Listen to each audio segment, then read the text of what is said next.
All right, everybody. Welcome to the Healing Art of Being You podcast. Today we have our dear friend Julie Granger with us, and we are so excited to get into all of the goodness. So, Julie, welcome. If you'd like to introduce yourself and give us a little bit of a bio, kind of who you are and what you do and what your magic is. Thanks for having me. Oh my gosh, I didn't come prepared, which I love. So I can just kind of be on the fly about this. I am Julie Granger. I call myself a truth illuminator. I live in Brevard, North Carolina, which is the western part in the mountains. It's the most beautiful place in the world. It's absolutely a dream come true that we live here. I met the two of you via the work that I do, which is, well, now I call myself an intuitive marketing coach and business doula. That's my official titles. They're very official and professional. And, you know, what that means is basically helping people who basically live in the healthcare world, whether you're a healthcare entrepreneur like Allison or a clinician turned coach like Chelsea, to build not only a business you absolutely adore, but also a life that comes first, that like truly you get to walk that talk and not just say that you do it. So we help with both the you side of it and also the marketing and growth side of it, and doing it all in a sustainable way that feels really fun and joyful to you. So yeah, that's me. I'm a dog mom and love my husband. That's it. And travel the world. When I first started working with you, you were living in an Airstream. Yeah, which was like the coolest thing. In an Airstream. I love that life. I don't miss it, but we still travel, but you know, smaller scale now. Yeah. My husband was like, that actually seems like a pretty good idea. I'm like, we have a family of 5. No. It's a no. It's a no for me. No. It's a hard pass. Like, hard pass. I don't blame you. Well, one of the things that I think is really cool about your story is that you started off in a very, very different professional avenue, and you've grown and had all these different evolutions and iterations of what you've done with your life. Do you mind sharing a little bit about kind of like those early years and kind of what brought you kind of into the path that you're on right now? Yeah. Oh my gosh. Thank you for asking that. So I started out professionally hardcore, graduated first in my class from physical therapy school. Always thought, even in college, I was going to be this like renowned sports physical therapist working with high level athletes. And I did that. I totally did that. And I did it within 2 years of graduating, because that's just kind of my MO. When I see the mountaintop, I go for it. And usually do it with style as well. So I did that. I became, you know, a professor in PT school. I got published research. I was speaking at the national conferences. I was publishing books. I was that person, you know, who was being referred people from all over the world for my unique niche, which was teenage female athletes and everything that goes into their health, not just sports. So I loved it. And I was working at the time in a clinic where everyone was like me. It was like we all reached the mountaintop. We were all at the pinnacle. We were super go-getter achievers. And that bred this world of, I mean, we were all perfectionistic, high-achieving people, probably recovering from layers and layers of trauma, but not knowing we needed to recover from it yet. And, you know, spewing it all over each other in this competitive, cutthroat, toxic environment that valued success and performance, but not the person. And so I started having panic attacks and did a whole healing journey around that. Left that job at the same time that I was diagnosed with cancer in my right lung, and went through all of the things for cancer. And I was like, well, I've seen how my life was impacted by this lifestyle and this mindset and this heart set and this spirit that I was in. And there's got to be something better. I couldn't find a job that ultimately allowed me to be the healed version of myself. So I realized I had to create my own. And I realized if I was going to create my own, I was going to do it in a way that let me 100% practice everything I preached and like worked on. And so it was kind of an unapologetic, ruthless, like rule breaking, like I'm not going to be here to overachieve and I'm not going to be here to do all the things I used to do. and had to really reinvent what that could look like in a business. And it's still like the way my business has evolved. It's not a popular thing. Like people are like, oh, you're supposed to have all these numbers and make all this money and define yourself by your successes. And that's just, I sometimes get swept into that. It's not completely gone, but it's not okay. We are all so much more than that. Yeah. I would say that you definitely, as a recovering people-pleasing perfectionist as well, I was like definitely drawn to that like past of yours, because it was like when you're in it, it doesn't seem obvious that there's a different way to act about the world. Right. And so one of the things that I thought was really interesting was that those first couple of months that I was working with you, and there was so much like, because I came to you like, please be my business coach. Show me how to run a PT practice. And the amount of stuff that we did regarding me versus how to run a PT practice was so drastically different than what I expected. And there was so much, like, I still remember like multiple times that like Ryan would walk in and I am like ugly sobbing and he was just like, do you want a hug? Do you want me to leave you alone? I was like, I mean, it was just like, it was so crazy to like get to the deep core of like who you are and what's really important to you, and like how you can show up in the world like that, Do you find like one of the big things that I found that was really interesting is when you took us through core values and kind of like really figuring out what is the most important couple things for you. And you give us like this list of like 70 some values and you're like, you get 2. And I'm like, but I want 40 of them. And like, that's great. You get 2. And so do you find that your values, because like my values at the time were certain. And then as I've kind of evolved, I was like, oh, those actually feed into these other values. And these are kind of my core values. Do you find that yours have changed over the years at all? Or have they been pretty consistently the same thing? Oh, I love this question. I think that they've evolved. It's like they stay in the same themes, but maybe the word to describe it changes ever so slightly. They've always kind of like, they started out authenticity and wholeheartedness, and now it's love and truth. And I'm tagging in freedom onto both of those. And it's like, it's loving in a freedom way and truth in a freedom way. And if you think about it, love is wholeheartedness and truth is authentic.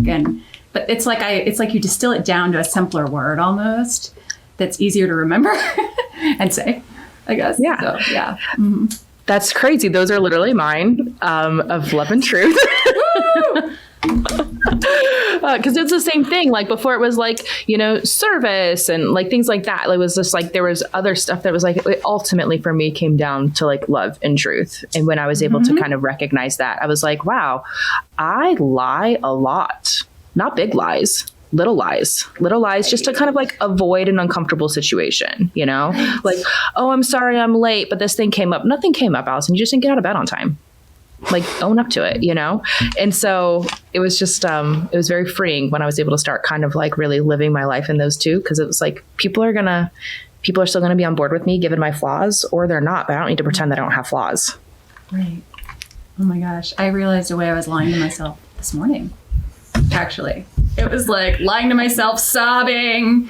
Speaking of sobbing, my husband walks in, same story. He's like, okay. I was like, just give me some space. We're good. Like, yeah, it's so true. Lying, denial. I mean, it's a thing. We humans, we do it. Mm-hmm. Well, you have kind of had this situation with your practice. I know you kind of had your own PT practice, then you had to shut it down for the cancer treatment. You started it up again. And I think that happened more than once. And then you kind of shifted into more of the coaching world. What did you find were like your biggest like stories that you were telling yourself that kind of kept you from acting sooner? I have to be knighted by someone. I have to be certified. I have to be told, okay, you're good. You can do this. I needed permission from someone else. And I remember actually, even for the business, right? Like when I first started the business, it was like, can I do this? I don't know. I guess I'll try it and like sneak around in the background. And then when I shifted into coaching, it was kind of the same thing. I remember I'd gone through a coach certification, which was great. But, in retrospect, I don't know that I needed all that training. And I remember like a year and a half into it, I started coaching and I was like, I've been doing this all along. Shoot, like what have I been doing with my life? And it's almost like that question comes up every time I finally make that leap into whatever the next layer is, you know, of what was I waiting on? Permission, apparently. Yeah. Yeah. Do you find that a lot of people kind of like hide in that, like, I don't have the knowledge, so I'm not going to, or they think they don't have the knowledge and they just kind of use that as like a crutch to not act? Yeah, because aren't we programmed from like age 4 when we start pre-K that you need to pass a certain grade and what makes you valuable is your knowledge, you know, like that's school. And then we all go to college, grad school, all the things. It's just this thing until we're out into grown-up world, adulthood. And it's like, well, I guess I need more knowledge. I mean, that was another lie I realized I was telling myself yesterday about something else where it was like, there it is again. Yeah. I was going to say, yeah. I honestly, like that line right there for me was huge because when I first started working with you, I was going from the place of like, I was a nurse, was a nurse. And the idea of starting my own business, how do I run a business? What do I do? Where do I even begin? Right. And so I was so comforted by your approach and the way that you captivate your clients in the sense that's like so supportive, and we can address all of those things, the numbers and all of the actual things, but we'll do it in a way that's going to be comfortable for you, and you're going to feel supported by it, and we're going to meet you where you are. And so I'm curious, with being one of your gifts being style, and how you're able to truly pull it out of your clients. You're able to look into them, see them, help them see themselves, and move from the idea phase of what they want to do with their business to the actual business portion of it. What was that journey like for you when you first decided like, hey, I'm going to do this. I'm going to leave the clinic, or I'm going to take a step out of the actual box that I was in before, and I'm going to do it myself, and how that kind of evolved organically, and how you shifted from really going from being a physical therapist. You're like, no, now I'm actually a business coach, and I help you. That's beautiful. No, I'm actually a business coach and I help you. That one, I like remember the day where I was working with a coach at the time. Speaking of the thought of needing permission, and I had already like attracted in clients who I was business coaching, and I was kind of just doing it like, I don't know, let's just figure it out. Sure, I can help you, like whatever. And that's kind of the MO with everything I've started is once I get past that needing permission phase, I'm like, I don't know, I'll figure it out. I'll just start where I am and figure it out as I go. And I was talking to the coach one day and I said, at the time I was branding myself as like a health coach for female athletes, not just teens, but also women with hormonal issues. And she was trying to help me grow that. And then I was like, but I'm actually, the part of my business that's really taking off is this business and marketing and like sort of life coachy side. And she was like, oh no, like you need to wait. You need to build this health coaching side because that's what your branding is, and then do that later. And I was like, cool story. Like that's where it was like, no, we're no longer looking for permission. We're just going to try it. And it took off. And, you know, I could tell that I had a real knack for this, and helping people take that idea in your heart and like bring it into words is totally my jam. As you know, I love the whole word, putting words around it thing, but also putting into actual like manifested form out in the 3D world is such an act of love and creativity and vulnerability. And hence why Allison's sobbing in her room or whatever, because it's so vulnerable. And so for me, it's an act of just try it, but it's so vulnerable, and you got to be willing to do that. And it really helps to have someone to support you through that. Well, I want to share a little bit about my beginning phases so that people can get an idea kind of like how this actually works. Because it's like, we're saying a lot of flowery words and stuff like that, but like what actually is done, you know? So when I first started, I was very much along the same lines of that high achiever, people pleasing perfectionism. I had the 3 kids who were in all the things, and I had the laundry list of all the things I had to do. And I was building this practice during COVID, and how am I going to get patients in the door? And how am I going to do this? And, you know, I have to be able to support my family and all these things that had always been on my plate. So I assumed they needed to stay on my plate. Mm-hmm. And so I remember the call that it was when you had us sit down and you had us write down like that person that's on your schedule that your heart is just so joyful and exploding with excitement to see them. Like you love working with this person. Write down the top 5 traits of that person. And we wrote them down.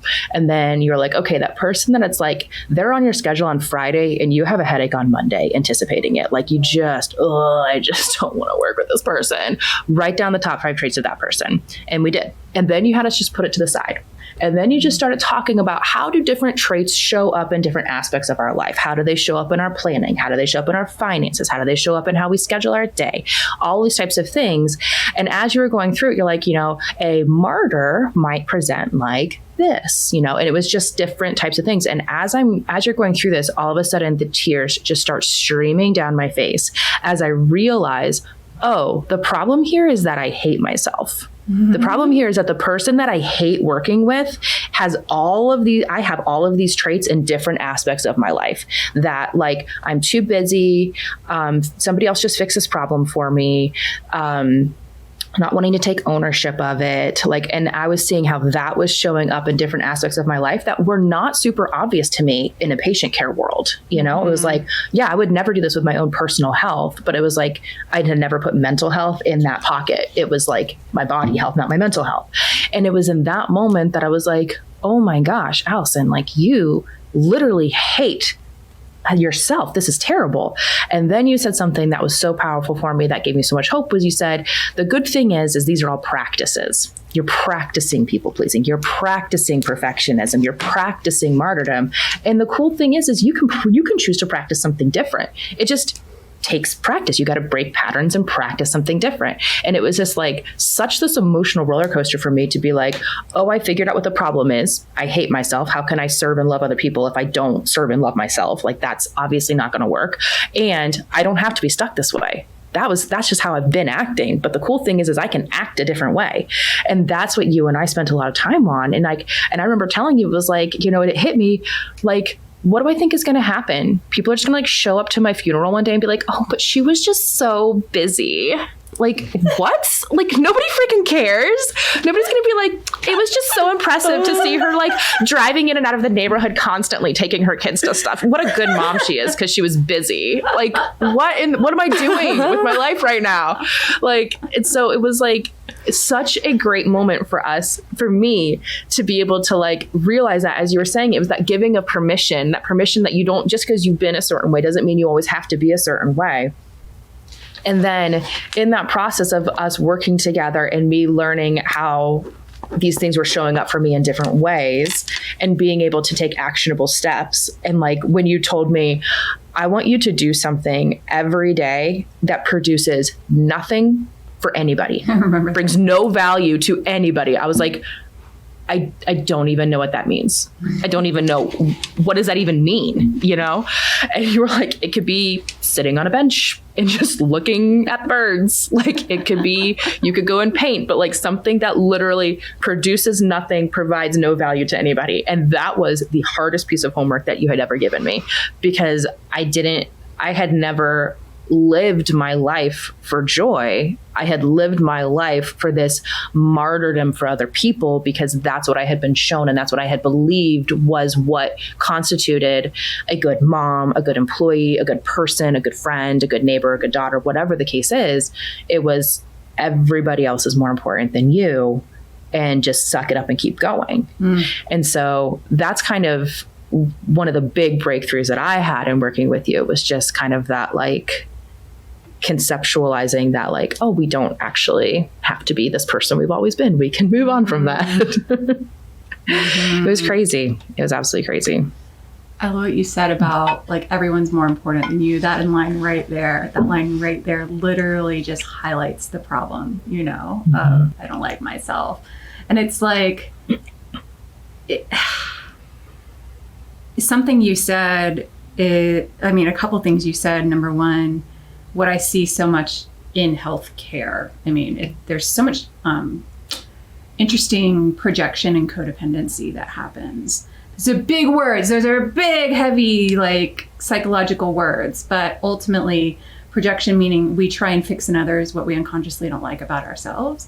And codependency meaning I'm dependent on everybody else to make me feel important because I don't like myself. And so healthcare and coaching together are both a world that can continue to facilitate that. And so you're such a great example of seeing that these are practices.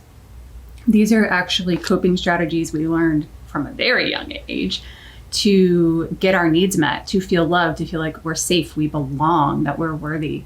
And that doesn't mean that, we can just ignore the trauma and the junk that's underneath and just change your behavior. It's just like, let me just act differently, right? Because it's just putting icing on a shit cupcake. It's just like, leave the shit there.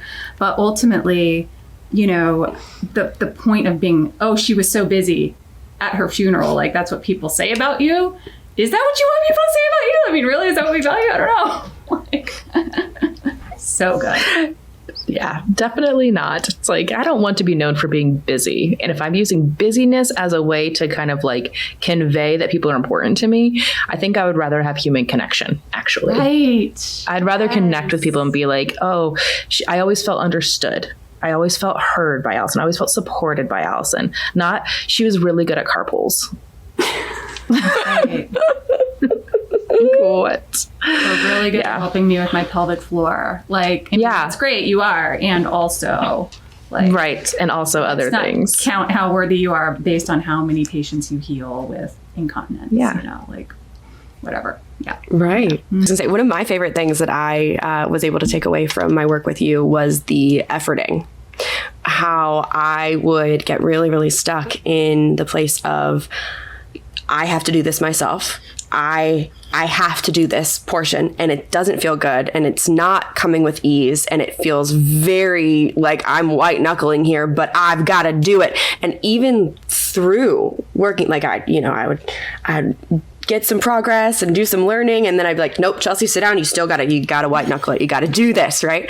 And I can still remember the moment that you were like, yeah, you're not going to do messaging by yourself anymore. It's just not going to be a thing for you, because that's not how you best function. That's not how you best are able to learn and to actually create. And it was this like mind blow moment that like, wait, what do you mean? Doesn't feel good. I don't have to do it. Like, I don't have to do it that way? What do you mean? So can you talk a little bit about your philosophy and your approach there, and how that has landed you within your own life and the results that you've actually wanted to call in? Yeah, I think that what just downloaded for me when you said that is there's a real difference between effort and ease. And easy. Let me say that differently. Effort and easy.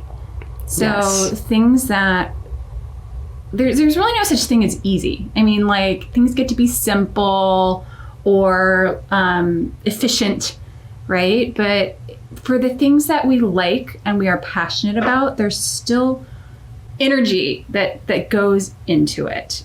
And so there's not really there is easy energy, but it's more easeful, right? It's more effortless. Mm-hmm. And so we just confuse these words where efforting is like the idea of contracting every muscle in your body as you walk, because you're just like, oh my God, more is better, right? Like, let me just squeeze my jaw together while I'm walking. It makes no sense. Like, why would we do that? But we do it, right?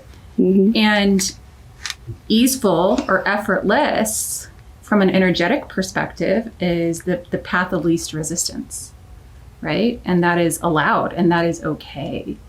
And so philosophically speaking, we were brought up in a world of more is more. We were praised for effort. You're taught to praise your kids for effort, not outcome, which is true. But the message we get is more effort equals more worthy, more loved, more safe, and more belonging, right? And so in your case, that makes perfect sense that you're like, okay, well, I belong here in this group container, the more effort I put in, and therefore then I'm allowed to receive whatever, joy, love, whatever it is. And at the same time, it's not your design that doesn't work for. It doesn't work for anyone sustainably. I mean, It gets us somewhere because we learned it as another coping strategy, but it doesn't work in the long run. It either gets put into your body, like it turns inward energetically, or it ruins relationships. In Allison's words, it ruins connection with people because you're just efforting and busy all the time. So, yeah.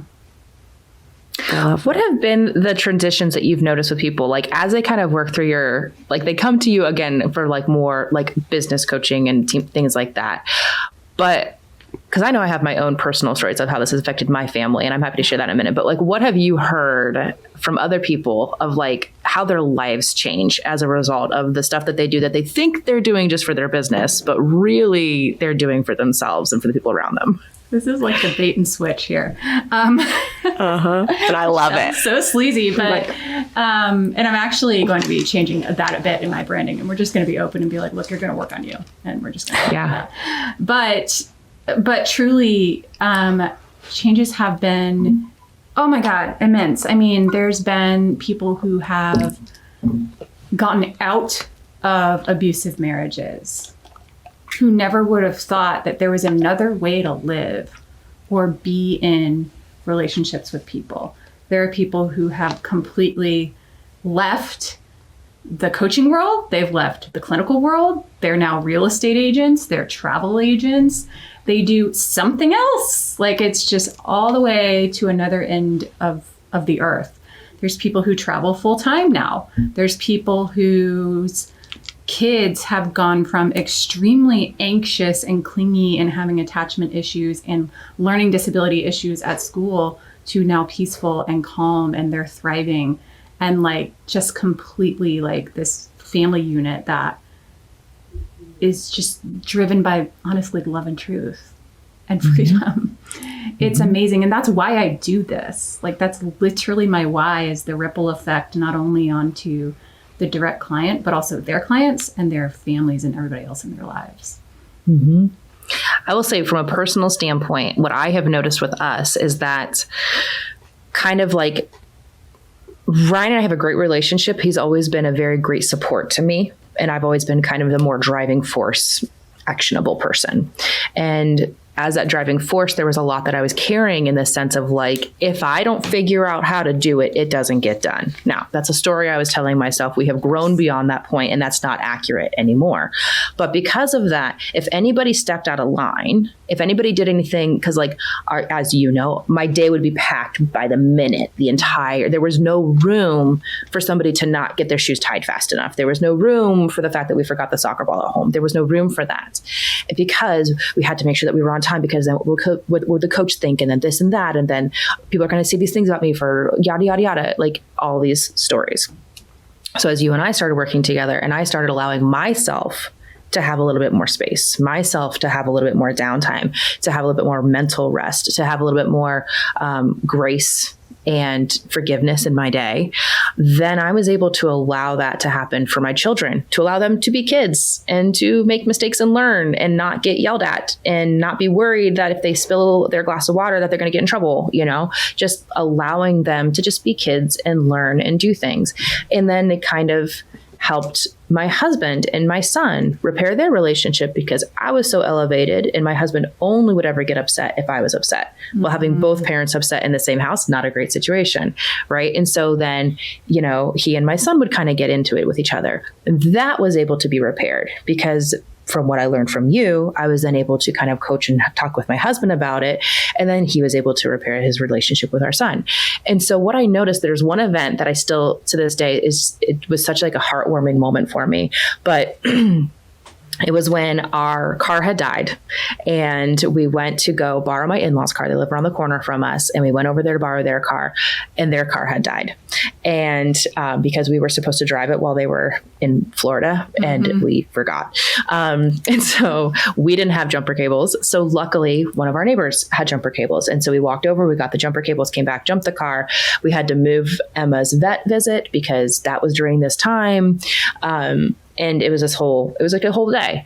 And as we were then driving Emma to the vet later, my oldest says to me, he's like, you're really calm about this. And I was like, what? And he goes, well, no, I mean, just usually you'd be yelling about this kind of stuff. And I was like, well, I mean, I think we were just really lucky. We were really lucky that, grandma and grandpa had a car we could borrow. And we were really lucky that our neighbors were available and home to give us jumper cables. And we were really lucky that the vet was able to move up the appointment for us, and that daddy was able to be here to help us with that. We just got really lucky today. And he goes, yeah, but you usually would have been yelling about something about this. Like, you usually would have been yelling about this. And you just seem really, really calm right now. I was like, well, I guess I'm making some progress then, So it was like just this moment where it's like, okay, even my family is recognizing that, like, there's a different way to live, and I'll hear things that my kids say now that are just like, they just make my heart sore. Like, if I apologize to my daughter for something, she'll say, it's okay, mommy, you're still learning. Everything doesn't have to be perfect. It's okay. And I'm like, thank you, sweetheart. That's great. Or if she like makes a mistake or something like that, she'll just say to herself, it's okay. I'm still learning. I'm still practicing this. I'm not great at it yet, but I'll get there. And I'm like, oh my gosh. So it's like things like that, where it's like, going from raising one child who was diagnosed with anxiety because I was so escalated, never giving him any space to live his life. And that's something that we are now reparenting and undoing, and he's doing phenomenally now, versus another child being raised in a totally different environment who's like, mistakes happen. It's okay. Still learning. Like, let's just keep trying. And she just like, it doesn't have the fear of messing up as much, Oh my gosh. And so I thank you for everything that you've taught us, because that's the ripple effect for those who are listening, who are like, yeah, but how is coaching actually going to help? Like, you can't do all this stuff. Yes, it does. Because when you work on yourself and you have capacity for love and kindness and compassion for yourself, it permeates, and then people act differently around it. I have neighbors who are like, we love having your kids over. Like, they are so great with our children. They're so kind. My one son and his best friend were doing yoga and meditation before a recent basebole game to help calm their minds before they went into a baseball game. And they won.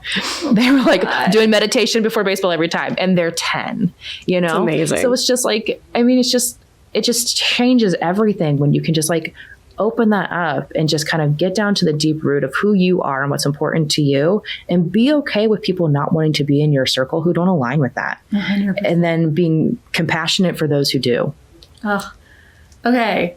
Allison, first of all, you've hit on the ripple effect, like nail on the head on the nail there on the, oh gosh, how do we say that? Hit the nail on the head. Hit the nail on. God, yeah. Oh my gosh. Words are hard. Words are hard. I'm usually good at words, but not at this moment when it's all emotional. That's like our tagline for the podcast, the healing art of being you / words are hard. Words are hard. Disclaimer. Perfect. Words are hard. The ripple effect that I didn't even realize that you just now illuminated is I started out my career in pediatrics, and I always got so frustrated because the teen would be this perfectly good foot with no shoe to go in, to quote actually one of my old assistants who used to work for me. And I get so frustrated. And so that's when I moved into coaching, because I was like, all right, I'm going to coach the teen and I'm coaching the parent.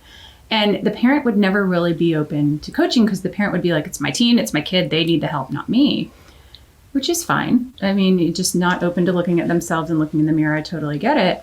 And what I love is almost indirectly, it is my why, is I want it to affect your whole family, but literally what's happening is I've finally made it to the other side where I'm like, the kid is getting what I've always wanted for that kid.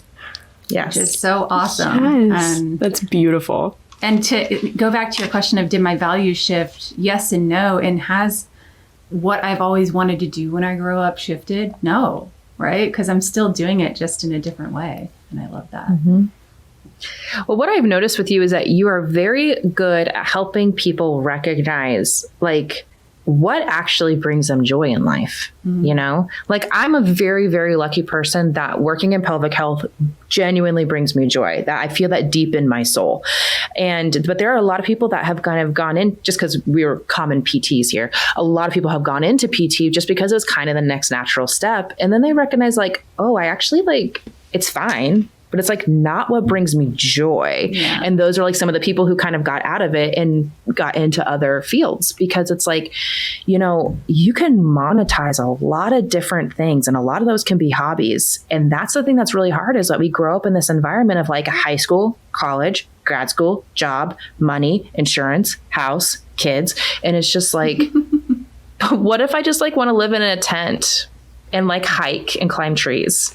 You know, like, what if that's what I want to do? You know, it's like, okay, well, there's probably a way to monetize that. Maybe you buy some land and you build a camp and you have people in to do weekend retreats and boom, there you go. You know, like there's just, I really appreciate how good you are at helping people figure out what is truly important to them and what stories they're telling themselves that kind of block what's important to them from being an option. And I think it's really important that people kind of get that in their life so that they're not stuck in these kind of, I don't want to say a miserable existence, because it's not. But when you know that joy is possible and you're just surviving, it can feel kind of miserable. Yeah. And then you get into that resentful phase where you think you're looking around and, oh, well, they're just so lucky. They're just so lucky that they have a supportive spouse. Well, they're just so lucky that they have, you know, a good job or whatever the case is, instead of recognizing like, well, no, they took the steps to do that. And you're choosing to tell yourself stories that you don't have that as an option. Yeah. I think we have like a epidemic in our world of how joy is defined. You know, like it's sort of this compartmentalized thing. I get to have it for a couple weeks a year on vacation. And then in the meantime, I'm joyful when I check off my to-do list, which is, I love a good to-do list, y'all. Checklists are awesome. Mm-hmm.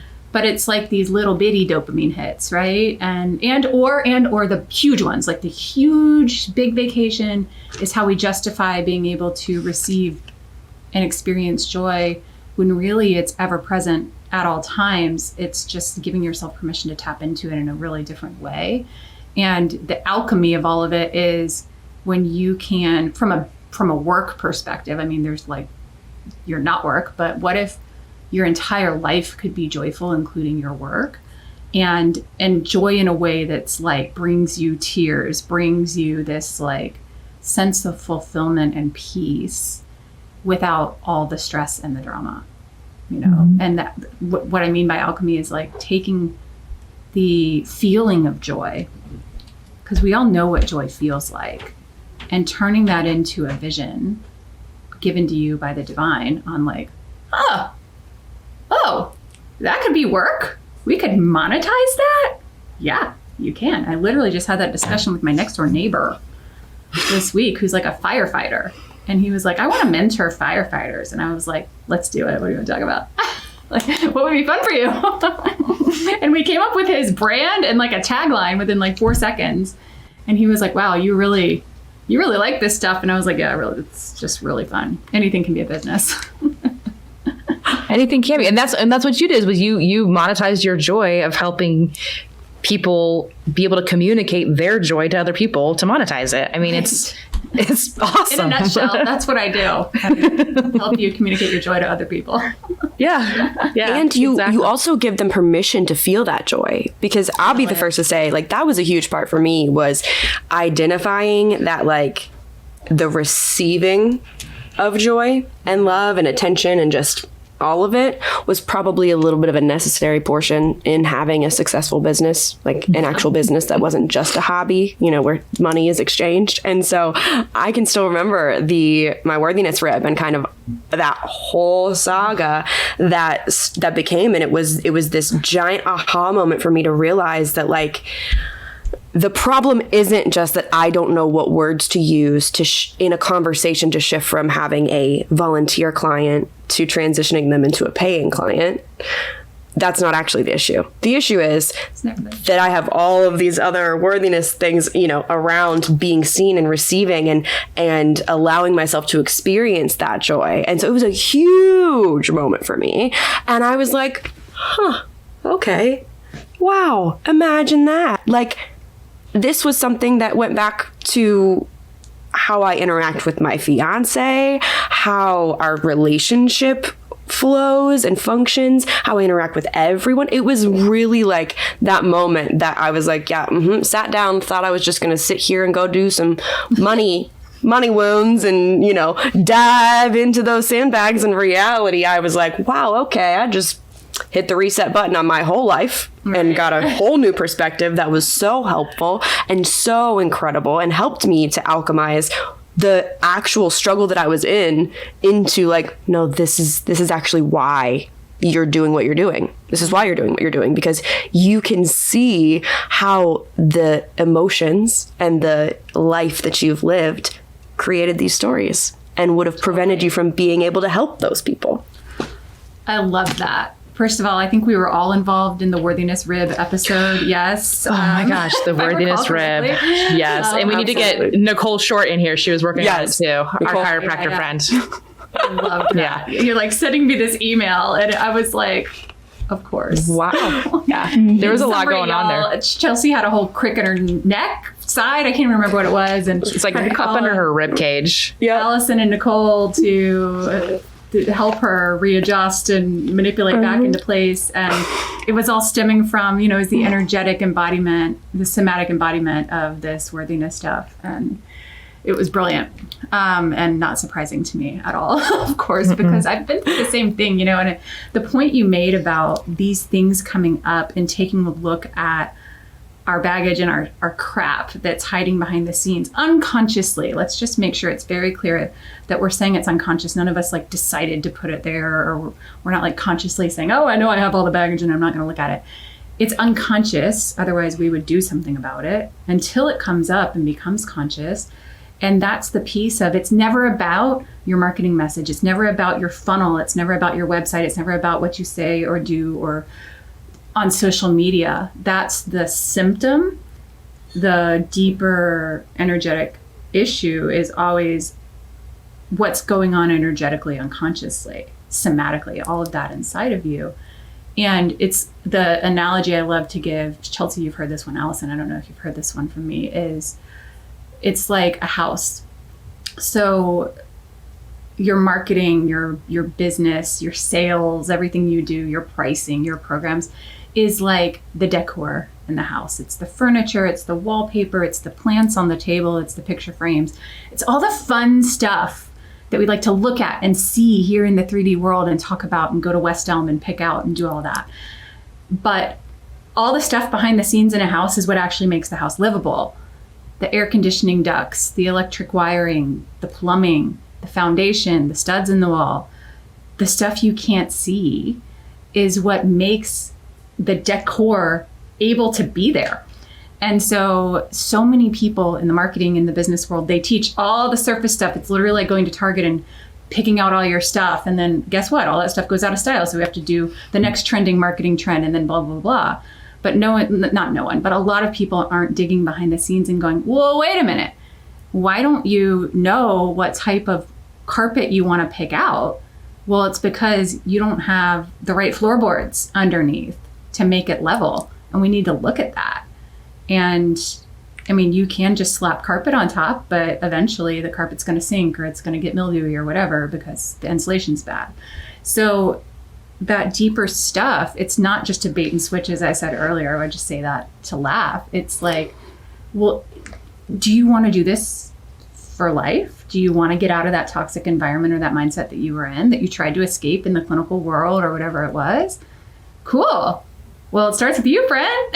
Like, you're the only one who's in charge of you. And we can blame the world. We can blame the toxic hospitals. Those don't help. But at the end of the day, you can keep changing the things in the 3D world. But if we don't look at what's in the mirror, we're not getting anywhere. Oh my gosh, mic drop. If you don't change the things in the mirror, right? Like, those things don't help, your surroundings don't help, but they didn't create the problem. Yeah. It's like blaming social media. Social media is it's a place, it's like a vehicle for so many problems, right? And so much wonderful stuff too. And my husband said something the other day. He was like, yeah, social media is to blame for that. I was like, no. It's the energy of the people who are using the social media. And yeah, social media fuels dopamine hits and addiction and so many problems. But at the same time, like, if we don't look at the people, then the next thing is going to come along that's going to continue to perpetuate these patterns. Absolutely. Someone's got to stand up and say, this is not okay. And it starts with you. Yeah. Right. Well, and I think it's really interesting about just one little side note on social media is that like it is your own curated experience. Like that's what people don't understand. Oh my God, I'm being bombarded by negative stuff on social media. Well, no, you're choosing to look at that long enough that the algorithm thinks that you're interested in it. Because my oldest was sitting next to me. And he was like, and I had to post something for work and everything like that. And I was kind of scrolling and I like to try to like, if I find something that I like that somebody else does, I like to try to share it to my story. Cause I just like to get the good stuff out there. And he was like, how come everything on your feed is like positive, like is people like with positive messaging or people working out? Puppies. And I was like, those are, or comedians. And I'm like, because that's what I choose to surround myself with is I either want to laugh or I want to mentally grow or I want to learn something from another PT or fitness professional. That's what I choose to do. So that's what I spend my time on. I'm like, if I chose to look at really terrible things, then I would see more of that and it would put me in a bad mood. Instead, if I'm looking for a little bit of escapism or I need to do something for work, I get to leave feeling kind of like happy, fulfilled, excited, laughing, whatever, I'm like, be careful when you do eventually get social media that you curate it in a way that is going to be supportive to you. Think about it before you go into it. What are you looking for? And seek out those things, because otherwise, if you allow yourself to spend time on the violent videos or the angry politicians or, Uncle Bob in, Texas ranting his spewing hate or whatever the case is, like that's what you're going to see on a regular basis. And it is going to make a change in what you then perceive in the world. As your brain is going to seek out the preconceived notions, the stories it's already telling itself. It's going to look for confirmation that that's true. So like I choose to look for confirmation that change is possible, that growth is possible, that beauty and joy and excitement and love are possible. That's what I choose to spend my time looking at. And he was like, okay, just like that was more than I needed. I was like, okay, thanks. Yeah. He's like, okay, so are we going to go into our next set of whatevers? I'm like, yeah, let's go. Let's work it out. Well, social media is not the only thing that's algorithmic. I think you really started to hit on it. So is the mind. So is our literal human experience. And kind of back to like something's more available. You don't have to live in survival mode. Like when you seek out proof that something better or more rich or deeper is available to you, when you start to even believe or surround yourself with people, life is algorithmic, the law of attraction is at play, and you start to attract in things that it's like the divine algorithm out there will send you the things that agree with your thoughts, agree with your energy, agree with your beliefs. And from a marketing perspective, coming back to that, it's like, well, if we don't take a look at your beliefs and your thoughts and your programming and your wiring from childhood even, then you're just going to attract in clients who don't want to pay you, who don't value you, who don't value themselves, who hate themselves, who, have a gazillion body issues going on. Not that there's anything wrong with that, y'all. But it's just like they want you to fix them and they don't want to look at them. They don't want to look in the mirror, and take a look. They don't want to look under the carpet. Definitely don't want to look under that carpet. It's real mildewy. And to be fair, it's not fun to look in the mirror. You cried. I mean, like Chelsea had moments. I have moments daily. Yeah. And all the time. It's not like, but at the same time, the feeling those feelings is part of the healing process. To heal it, you need to feel it. And if you want a better life, you got to get the junk out. You got to take out the trash. So I have a question for you, because I know that you have been on this growth journey for many, many, many years, and your level of knowledge right now is way more to put than we can fit into the amount of time that we have available. So let's say that people are like, okay, I've had enough drips of this that like manifestation's a thing, that energy's a thing, that I do call in, you know, what I'm looking for, whether it's desired or undesired, like these things are happening. Where would you point people on like how did you get started? What was your like, what are your favorite resources that you were like, oh, this really clicked for me, this book or podcast or researcher or whoever? I'm a big fan of David Hawkins' work. He does a lot in the realm of the crossover between the mind psychology stuff and the spirit, energetics and consciousness research. He's no longer alive, but he's a crossover between traditionally trained clinician and then someone who got really into the spiritual realm and how those cross over. That's one. All of his books are wonderful. He's got a lot of recordings on Audible as well. Number two, I would say, is the book I remember that got me to see at least how it shows up in the body is Anatomy of the Spirit, Carolyn Miss. And then that got me into the sort of energetic, somatic manifestation of all, like, really what's held in mind will manifest everywhere. And so those would be the top two. I could go on and on and on. Anything by Brene Brown, of course, to get you into the more like, you know, psychology stuff, relationships, just normal human connection, trauma, vulnerability. But that would be really maybe the three top resources. Yeah. Mm-hmm. That's what I feel like is like I feel like that's like where the direction of health and wellness is needing to go. And I think I'm starting to see a trend in that because I'm meeting more practitioners and providers who are recognizing that like, hey, nothing actually happens in our body or in our surroundings without our brain telling it to, you know, because like it's just not going to happen. Our heart beats because our brain sends signals for our heart to beat, and they're in the background. We don't think beat, beat, beat. It's all in the background, right? And majority of what we do is in the background. And so I'm seeing more practitioners kind of recognizing that, and we all just kind of have our own little slice of this piece of the pie that helps make the whole human. But I am hopeful that we continue to go in that direction and that people continue to learn on their own, because this is not an education that's happening on a regular basis. This is not something that they're teaching you in schools. You know, they're not teaching you, hey, if you're having this recurring rib pain that doesn't seem to go away with chiropractic care or physical therapy, or it goes away a little bit, but it's not really going away, maybe let's take a look at what kind of emotions we're holding on to. Maybe our body's holding on to something that we need to release, you know? Like we're not learning that. We're not teaching our kids that. I mean, I'm working on teaching my kids that, and I know that there are people who are doing that, but we're not doing it on a systematic level. And I think that when you can recognize these things, it helps you live a life of more joy, which decreases those stress hormone responses that can make our body act totally out of whack. And, you know, I just think that's a direction that we need to go. Now, I know that you do a lot to keep yourself feeling good. You got a nice little morning routine that's kind of a non-negotiable. Yeah. Are you open to sharing what you do? Okay. Pretty much every morning. Okay, well, my morning starts with the Wordle. Yes. Well, first of all, that's amazing. Yes. And that's also like I actually start on my phone. I'm like, let me just get it out of my system for like 5-10 minutes. Although I did an experiment a couple weeks ago where I did no phone for like 3 hours, which was also fine. Like it's not a thing either direction. Mm-hmm. But I just like get it out of my system, 5-10 minutes, check all the things I want to check, and then it's gone. Phone's out of the way. And then I typically either sit and feel whatever is going on with me. Just kind of ask myself, how do you feel today? What do you need? Like, what's going on? Or I feel and script. It's like stream of consciousness spills out in my journal, pages and pages and pages, as many as it needs to be, until I hit a point that needs some examining. That's sort of like, oh, I thought that was hiding in there, or something like that. And with a lot of compassion, you know, this is what I did this morning. I saw a way that I'd been seeing something out in the world that was really bothering me.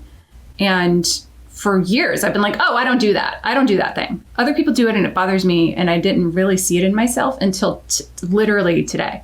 And I was like, oh my God.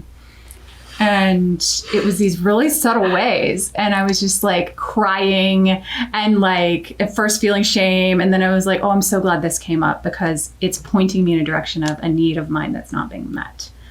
And so then it was just this beautiful, loving circle of hugging myself and all the things. So usually I get into a big mess and then I clean it all up energetically, do a lot of energy clearing stuff. And then I read, and that's like, it's like I have to get my shit out before I can bring new information in. And sometimes I don't even make it to the reading because it's been like a couple hours and I'm like, gotta get on with my day. But that's sort of my non-negotiable. The days I miss it, it's fine. It's not like anyone's gonna die, but it's really, really rich and fulfilling. And then I typically kind of do that throughout the day. So it's really kind of become a lifestyle, in fact, you know, of, it's not like I need to block out a lot of time for it. It's just if I feel something, even during a quiet call, I feel it. I feel it while I'm talking to someone, and just go into it and make a note of what I need to dig out later, you know, for myself. But yeah. Nice. It's beautiful. Well, I know that you had kind of told me a while, like, do you try any journaling? Do you try any? And I was like, I don't know. It's not really for me, blah, blah, blah. And then I did finally a few months ago. I give myself like 5 minutes. I call it word vomiting, but just like word vomit on the page. And for people who don't understand like stream of consciousness, word vomiting, whatever, there's basically, you just write don literally the words that come to your mind. Yeah. There's no judgment on what it is. For me, sometimes it's song lyrics. Sometimes it's like literally like Hamilton comes in my head and it's like the King song. So it's like I literally have da da da da da like written on my page for like lines. There's no judgment. You just literally get the words out, and then when you're done, you get clarity on certain things that are like giving you some powerful motion with that. But I give myself 5 minutes to like word vomit, and then I do my like gratitude. Because as you know, I treat patients at 6 o'clock in the morning, so I'd have to get up like 3 to have your daily routine. Wouldn't that be terrible? No, I'm like 4:30 is early enough. We're good. And so, but yeah, and I will say what I have noticed. Yawned. I yawned. You're like 4:30 in the morning. I'm like, but like what I remember was that before I started, is that I would wake up already problem solving. I would wake up already mid problem that I'm solving, and just the brain was just like all day long. And then when I started doing this, I would still wake up with like words going on, but it would be then songs. It was like, well, you don't have a problem to solve because you're doing a lot better with like just not having this like chronic resting anxiety, but you can't just have a quiet mind. That's too scary. So we're just going to give you songs to sing. So then it was songs for a while. And then just in the last few weeks, it's been like, I'll just kind of wake up and I'll just kind of sit there, and it's just not like there's nothing going on, but it's like, oh, the sun's up. I wonder if it's 6:30 up, or I wonder if it's 8 o'clock up, you know, like it's not like, okay, let's go, like the brain's running. And so when I first started doing this, I have like a legal pad that I write on, and like I would write like 3/4 of a page in 5 minutes. I mean, it was just like rapid fire, just like tons of stuff. And now I fit like 3 days on a single page. It's just so much quieter, so much slower, and so much more clarity. When the things that do come up now, it's like, okay, that's the thing that actually needs to be worked through. Like that's actually what needs to happen now.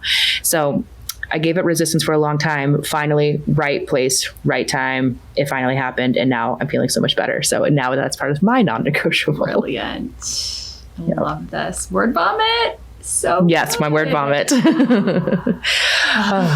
I literally, because I'm like, my husband's walking across the room now. The dog just stood up and stretched. Like that's another example of just like what I'm even seeing out in the world. It's crazy. It is crazy because it just gives you that moment of quiet where you don't have all the chaos. Because it takes so long to, that's what I try to explain to my patients. They're like, well, I mean, I think I spend time thinking, and I was like, thoughts happen way too fast. Like when you have to write it down, it's like the thoughts that are actually taking precedent are coming out through your hand. And yes, sometimes it's total BS and like not important at all, but sometimes it's like really important. So anyway.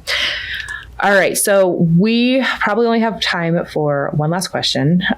My question is, let's say somebody's listening and they're like, okay, I want to get in touch with myself. I want to start kind of figuring out what my true joy is, what my, how I can kind of get started on this journey. What is like one actionable step that somebody could take today to just start getting a little bit more in tune with themselves and what they want? Play for the sake of play.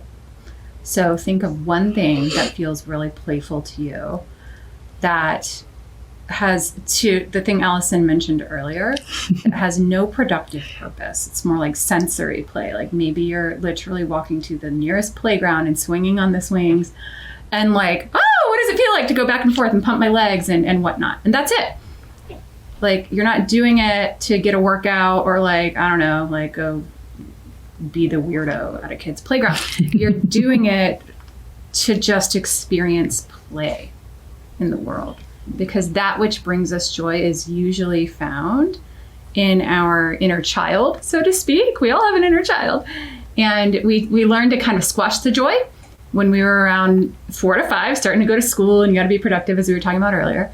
And so sometimes you got to go back to what brought me joy when I was 4 or 5, and like, go do that thing, even though you're a grown ass adult now. And that's just how it goes. Mm-hmm. I hear my kids say things like, when I'm an adult, I can't wait till I'm an adult because I could do whatever I want. And I'm like, yeah, you absolutely get to do whatever you want. And I was like, why don't I do whatever I want? I am an adult. I should be able to do whatever I want. Right. I want to go hiking today. Why am I scheduling meetings? I want to go hiking. I'm going to cancel my meetings. I want to go hiking. Live your desire. That would be joy and desire. Like, go do something that you just desire for the sake of desire, not because you earned it or whatever. Yeah. I love that. Julie, this was amazing. Thank you so much. Where can people find you if they want to learn more from you? Find me on Instagram, Dr. Julie Granger, or my website, which is illuminateFreedomCoaching.com. Not to be confused with the word eliminate. It's illuminate like light. It's the exact opposite. Thank you. Exact opposite. We want to bring in more light, not get rid of it. Right. We were all about the light. Yes. Well, thank you so much, Julie, for giving us your time today. This has been absolutely amazing. And we are so grateful for the changes that you've helped us make in our own lives, and for the hundreds of people that we have also helped with that learning and who are going out and then doing the same thing. The ripple effect has been absolutely huge. For those who are looking to make some changes, check out those resources. We will link them below. Get started on getting some play in your life. Maybe do some of your word vomiting and just start getting a little bit more clarity. But let's just start kind of everybody clearing out their mind, finding their joy, and just living happier, healthier lives for everybody involved. We hope that everybody has an absolutely wonderful week, and we love you all. Thank you so much. Thanks, y'all. Bye.